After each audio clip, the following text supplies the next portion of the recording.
Irina, it's really a great pleasure to have the chance to have this conversation with you. You are in Paris with a lot of books, and we have the great pleasure to be in Shanghai. In our back, of course, you know Shanghai very well. This is DG2CI. Of course, Irina, 2020 is a year in which we have seen the increase of uncertainties. And when we had to face the pandemic, I think the notion of resilience was very much apt to describe what we had to do. But now we have entered another phase in this post-pandemic world or post-COVID-19 world. To a certain extent, we can use post only. And we think that the concept of collaboration has to be explored in a more systematic way. Therefore, my first question, Irina, would be about your understanding of collaboration and why do you think collaboration is so important for our world today? You know, David, 2020 was supposed and is a very important year. It is the 75th anniversary of the United Nations. It is 5 years after the adoption of the landmark Sustainable Development Agenda 2030 by the United Nations. It is 5 years after the Paris Climate Agreement, 25 years after the landmark, again, historic conference in Beijing on women, peace and development and the Beijing Plan of Action. This was supposed to be a year of taking stock and looking into the future with optimism based on this extraordinary achievement of multilateralism. And now 2020 is a year of the COVID, but 2020 also, I would say, is the year which cries out for more multilateralism. It cries out for international cooperation. It cries out for sharing, for solidarity, for reaching out to the most vulnerable, and at the end of the day, for peace and for more sustainable development and resilience. So I'm worried, I'm very worried looking at some attempts to undermine multilateralism, attacks on the United Nations, on the World Health Organization, retreating from major international organizations like UNESCO and some others. And I do believe that challenges today, the pressing problems that we have as humanity, all of us need more multilateralism and not less. And even if we take only the pandemic, the virus hits everybody, the rich and the poor, maybe more the poor, but it does not know geographical borders. It does not recognize religions, political orders, beliefs, civilizations. We are all united in this struggle. And when I see this withdrawal from this multilateral system, when I see attempts to solve problems unilaterally, I'm worried, because this is not what humanity and the world needs today.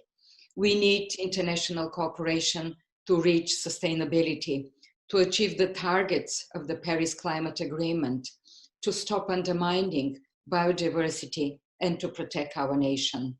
And at the end of the day, to reach out to the most vulnerable in this world. So this is the main task today, and not a single country, be the most powerful in the world, can achieve this unilaterally. Thank you so much, Irina. And you reminded us what has been happening for 75 years and how we built all together in 1945, the UN system, what happened at Bretton Woods, and so on. And the fact that thanks to multilateralism, we have had such progress across the planet, by the way. since the end of the Second World War. So in that context, Irina, how do you see the role of the UN to foster this collaborative spirit for development and peace? I still believe that the UN is the only universal platform for international cooperation. It may not be ideal. Dag Hammarskjöld, one of the first Secretary Generals of the United Nations, was saying decades ago that the United Nations was not created to take us to heaven, but to save us from hell. And this is where all the efforts of the member states of the United Nations should be aimed at. There are so many, I would say, achievements of the United Nations, and I cannot enumerate all of them.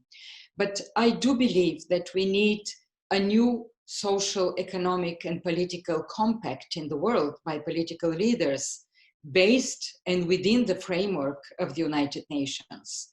Withdrawal is not the answer. Strengthening, supporting, reforming is the true answer to what is happening. I do believe still that the Charter of the United Nations is relevant. The normative setting of the United Nations system globally is still very relevant.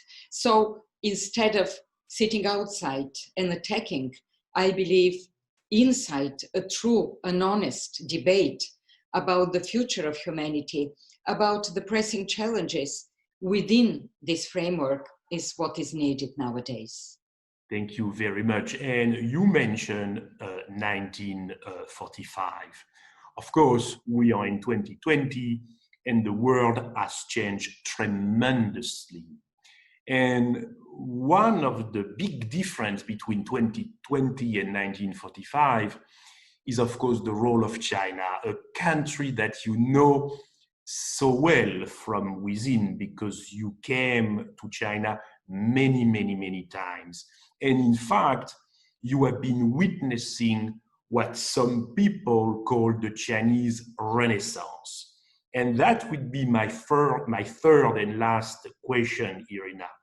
When you have been the Director General of the UNESCO, you have been developing what I consider to be an extremely important notion, the notion of new humanism, a notion actually which is still very relevant at the moment we have this conversation. Therefore, I would like to ask you, how do you see the Chinese Renaissance in the 21st century contributing to this much needed new humanism for peace and development? Thank you very much for mentioning my deep belief. When I was elected at UNESCO in 2009, it was immediately after the financial crisis. And I could see the terrible consequences of this crisis on people, on education systems, on health, on inequalities. And today, even I'm a stronger believer in the need for this type of approach towards solving the problems in the world. And what China has contributing in the last decades to this notion of human development is extraordinary. Let me just mention that China is the only country in the world, according to the last Human Development Report of the United Nations system, published, it coincided with the 70th anniversary of the establishment of the People's Republic of China, that China is the only country that in the span just of 40 years reached an index of high development, human development index, starting from a very low human development index. In fact, China lifted out of poverty more than 100 million people since 1990. And today, it gives an example also of achieving the Sustainable Development Goals. But the other aspect, and of course, it resonates very deeply with me from my experience of UNESCO, is also Chinese belief in culture. This Chinese, I would say, reconciliation of heritage, of history with modernity.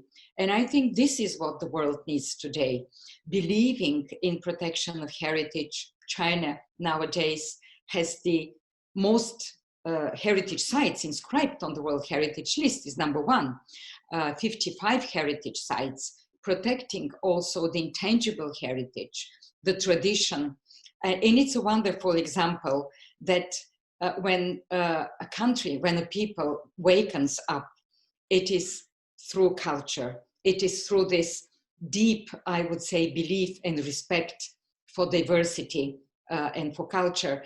And this is the most humanistic, I would say, approach. I, of course, have often quoted many of Confucius' ideas about humanism.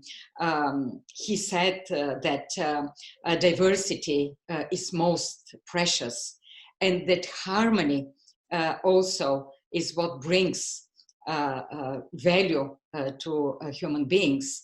I think this is a very strong message nowadays in strengthening once again our belief that we are one single humanity living in diversity, and I hope one day in harmony. Thank you very much. And this is so important what you just said, Irina, that is, of course, China is a political entity.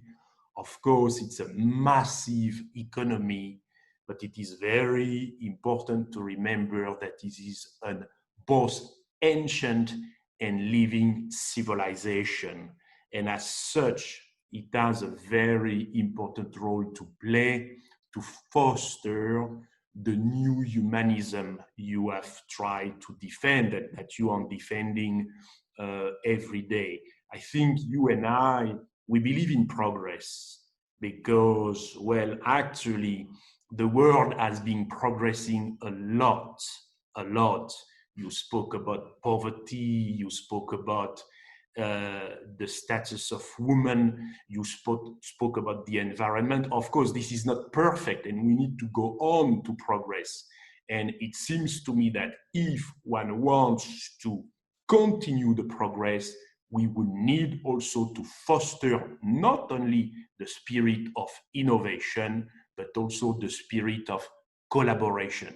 And in that context, your work is absolutely key, indispensable, I would say, as of course the work of the UNESCO. So thank you very much for your time, Irina, and to push with so many also other leaders for a world, a more collaborative, cooperative world. Thank you.